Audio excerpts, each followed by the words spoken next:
నిఖిల్ నేను యాక్చువల్లీ వాడు first project నుంచి నాకు బాగా క్లోజ్.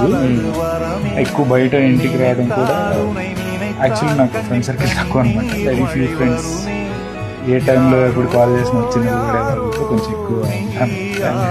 సో అట్లాంటి వాళ్ళలో Nikhil is one of them. So వాడు వీళ్ళర్ ఇంజూర్ யாரோ யாரோ நீ யாரோ இன்பம் தந்த கண்ணீரோ யார் பெற்ற மகனோ நீ யார் பெற்ற மகனோ இந்த ஊர் கும்பிடும் குலசாமி இவன் அடிவே